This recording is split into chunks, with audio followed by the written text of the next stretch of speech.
انا كمان كده. ده احساسي على طول في كل رمضان يجي اسمع اهو جه يا ولاد، اهو جه يا ولاد، ببقى عايزه اعيط. الموضوع بدأ سنة 2006، رمضان 2006 كنت في ثانوية عامة. أرجوكم محدش يقعد يحسب أنا عندي كام سنة، عيب. أنا عارفة. كنت في الفصل ودخلت عليا صاحبتي واحنا بنتكلم، ففي نص الكلام قالت لي: هو أنت ساكنة في سيدي بشر وبتصلي التراويح في البيت؟ إزاي؟ ده أنت عندك مسجد الشيخ شعبان. أنا بسمع عن الشيخ شعبان بس أنا عمري ما رحت صليت فيه يعني. بس كلامها حسسني ان الصلاه هناك هتدخلني الجنه بكره الصبح. خلاص رحت اليوم ده، خلاص خلصنا الفطار ونزلت على الساعه 7 كده بعد صلاه العشاء. المسجد كل الشارع رجاله، وهو عباره عن 3 ادوار كلهم ستات، مفيش مكان. ما لقيتش غير انا وصاحبتي في الدور الثالث مكان عشان نقف جنب بعض فيه. فبدانا نصلي. بصراحه الشيخ صوته مش حلو خالص. بقى هو ده الشيخ شعبان اللي بيقولوا عليه؟ ازاي يعني؟ كل الهلمه دي يعني؟ فيوميها خلصت 8 ركعات، قعد يصلي من الساعه 7:30 لحد 10:15 في التراويح. البقره كامله في يوم، قاعده واقفه واقفه قاعده، مش قادره هموت. واول ما خلصنا: السلام عليكم ورحمه الله، السلام عليكم ورحمه الله، السلام عليكم ورحمه الله. فالبنت مسكتني: انت رايحه فين؟ احنا لازم نصلي الوتر. دي هنخطفها في اي حته، خلاص مش مشكله، احنا جايين اصلا عشان نصلي الوتر. طلعت لي الدوالي 3 ساعات جايه تقول لي عشان الوتر ليه يعني؟ ولسه هتشرح لي لقيت الشيخ بدا خلاص بدا ينحنح عشان هنبدا نصلي. الدنيا اتقلبت، اللي كان واقف قاعد واللي قاعد كان واقف والناس بتشرب ميه. وجت ست لطيفه جدا عماله توزع علينا تمر. دلوقتي تمر ليه؟ فقلت لها: طنط شكرا، لا مش عايزه. البنت قالت لها: لا يا طنط هاتي المناديل دي، صاحبتي لسه جديده. مناديل؟ ايه الصدقه الغريبه دي؟ مناديل ايه؟ بياخدوا عليها ثواب المناديل دي؟ فانا وقفت مش فاهمه اي حاجه. وبدات الصلاه، وبعد الركعه بدا يقول الدعاء. وفجأة لقيت الدنيا ضلمت، حد طفى النور بتاع المسجد. معرفش مين اللي قاعد جنب الكوبس. أول ما يقول الله أكبر ده الدنيا ضلمت، وبدأ صوت الشيخ يحلو بطريقة غريبة جدا. هو نفس الشيخ ولا حد غيره؟ نفس الشيخ هو. بدأ ضلمة، أنا لوحدي كده مش حاسة بأي حد حواليا. القمر مدخل النور بتاعه، حاجة رهبة فظيعة. وبدأ الشيخ يدعي. يدعي ركزي معايا ولم معايا الدور. يا رب يا رب يا رب. ايوه يا رب ايه؟ فضل ينادي وانا مش فاهمه، هو ما بيكملش الدعاء، هو بينادي بس.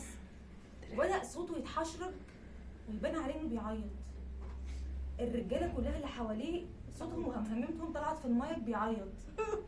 الستات اللي حوالينا بدأوا يعيطوا. صاحبتي بدأت تترعش جنبي، قالت اتوترت قعدت اعيط. اقسم بالله عايزه اعيط دلوقتي والله العظيم. انا قعدت اسح وهو ما سابش حاجه. جاب لنا عذاب القبر والثعبان الاقرع، ما سابش. مفيش جنه خالص. روحت البيت مناخيري حمرا، هي والله قمت فيها بنت الشيخ شعبان. عمل ايه الشيخ شعبان؟ غسل كل الذنوب في يوم، امال هيعمل ايه بقية الشهر؟ وبقى طقس كل يوم العيله معاها المصحف والميه ومناديل رايحين عند الشيخ شعبان. اتعودنا على ده. فكنا في مره عند تيتا، فقالوا لي: يا مريم يعني هنصلي في البيت، ما تيجي نصلي عند ام المؤمنين في زيزانيا. فتمام خلاص ماشي رحنا. الشيخ يا جماعه صوته كانك بتصلي ورا عبد الباسط عبد الصمد. ايه ده؟ فعلا خشوع والعدد قليل والستات لطيفه جدا. فبدات اصلي. خلص الصلاه في نص ساعه الا تلت، معوضه في الوقت. وبدا يدعي وقال: يا رب نخش الجنه، يا رب طلع عذاب باي ديفولت. ايه ده؟ لازم بسمي نيو فولدر. ايه ده؟ بيزك قوي. يعني انا لا هعيط ولا هنطفي النور، يعني السلاح هتتقبل كده ولا هو ربنا ربنا هيساوي بين الناس اللي كانت واقفه بقالها 3 ساعات وبتنتح في قلبها وبين اللي صلوا ودعوا كده. ما كنت ضعيف في بيتنا عادي يعني. لا ورجعت لحبيبي الشيخ شعبان. يجيلي نروح على طول الشيخ شعبان. اياميها بقى كنت خلاص دخلت الكليه بقى. هو الحمد لله بسبب الدعاء دخلت الكليه حلوه والله العظيم. كل ما تعيط اكتر كل ما تبقى بتنجح اكتر. فصاحبتي كانت قاعده معايا وبتتكلم واحنا بنتكلم وعن رمضان انت في سيدي بشر؟ لا انت تيجي تعيطي معانا. وحلفت عليها لا تيجي، انا عايزه اكسب فيها ثواب. فالبنت قالت لي انا والله يا بابا مش متعود، انا بصلي في انت ما تعرفيش حاجه، انت لازم تيجي. فجت وطلعنا وبدانا نصلي. وقعد بتاع هو بيصلي 2.5 ساعات. فعلى الركعه الرابعه بدات تلم في حاجتها. تسحب مني. فحسيت رحت ماسكه بسم الله الرحمن الرحيم الحمد لله رب العالمين. فضلت قاعده. انت عارف سلمنا بقى. انت مجنونه ولا ايه؟ في وتر هنصليه. والله العظيم دي ركعه. انت مش فاهمه الركعه دي بتعمل ايه. 8 اللي فاتت استني بقى. فجبت لها مناديل. قالت لي مش عايزه. قلت لها مش عايزه مستجده عودها اخضر لسه استني. وبدانا نصلي وقعد يقول يا رب يا رب. والبنت يا عيني فجاه بدات النهنها. انا بدات اتكسف ان الناس بدات تتلفت. بدأ يتكلم عن ان في القبور احباء ان شاء الله هنروح لهم بكره الصبح. هنروح لاحبائنا في القبر. فالبنت بدأت دب. لقيت دب دي يعني اغمى عليها. والستات انا والله مش اسمها جهاد ده انا فاكراها. وبدأت البنت اغمى عليها. الناس سلمت وانا سلمت وعمالين نفوق فيها ونشربها ومش عايزه اجيب سيره الجنه. عايزه اقول لها في جنه في الاخر. مش عايز النهارده مفيش جنه. هو كله في القبر النهارده. فانا كل تفكيري وقتها يا بنت كتر ذنوب ده ولا خشوع ولا ايه نظامك ولا ايه؟ هي طبعا ما جاوبتش لانها حلفت بالله ما هتصلي في اي مسجد تاني. بس بسبب الفخر اللي انا فيه حسدوني في نن عيني ما بقتش اعيط والله العظيم. اقف قدام الناس كلها والراجل بيقول كلام يقطع القلب وانا مفيش. شعبان برضه؟ شعبان اهو شعبان ما وراش غيره. انا ابدا. وعمال يتكلم عن ان احنا يعني هنقف قدام ربنا لوحدنا. الناس تعيط وانا ده بجد ايه بجاحه. وانا قاعده كده فلا ماما انا قلبي بقى حجر. انا خلاص كده انا اعمل ايه؟ ازاي بيقول كل الكلام دوت وانا حتى ما فيش دمعه؟ فصاحبتي اللي نصحتني بالشيخ شعبان قالت لي في نصيحه ثانيه. ان لم تبكي فتباكي.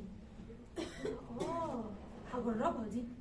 رحنا نصلي تاني يوم وماما واقفه جنبي وعماله تعيط بقى. الراجل بيقول بقى كلام انا مفيش عياط. فقلت مفيش عياط. قلت لا راحت امي زغداني. عياط.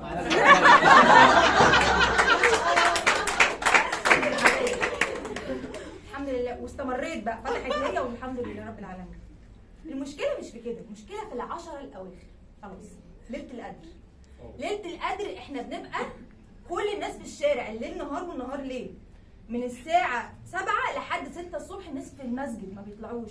لابسين الاسدال وجايبين الحلل وجايبين ناكل كلنا في المسجد. اعتكاف لمده يوم واحد. بنقعد بقى ايه ليله القدر. ايه ده الشمس مفيش النهارده صوت كلاب.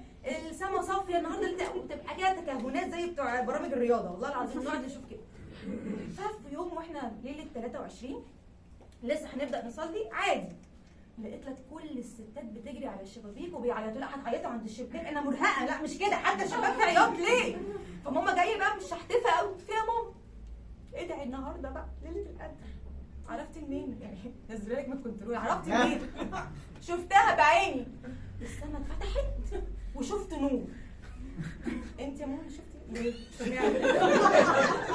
يعني شيخ طريقه ليه؟ الستات دي كلها شافتها؟ قالت لي قلت لها ما قالت لي ليله القدر الشيخ قال السما بتتفتح والملائكه بيجروا ورا بعض فالدنيا بتنور. اختي صغيره عندها بتاع كام سنه قالت لها ماما زي نظريه الاحتكاك اللي في العلوم. راحت سداها وعيطت طبعا كالعاده. فانا ما رضيتش بصراحه اقاوح في الكلام الكلام ده، وقلت ماما ده مصدقه ان الملايكه بتجري ورا بعض خلاص مش عايزه اغلس يعني. تاني يوم بس كان في كلاب بتنبح، اقسم بالله كان في كلاب بس ما رضتش اتكلم ان هي يا عيني سهرت التاني يوم تدعي، فهضيع لها كل ده الاجر. فتاني يوم واحنا قاعدين بقى ايه الستات قاعدين بينهموا كده وبيتكلموا في ايه في ايه في ايه، كان في افتتاح على اول شارع القاهره عامل كشافات النور.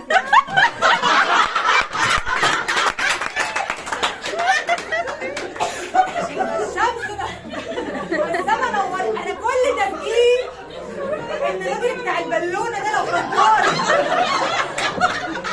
كان الخيال هيروح لفين. عدت السنين وعزلت واتجوزت وخلفت الحمد لله. ما بقتش بعيط في رمضان بس، بقيت بعيط في السنه كلها بمجهودي، مجهود جوزي حبيبي وابني، ومش محتاجه الشيخ شعبان.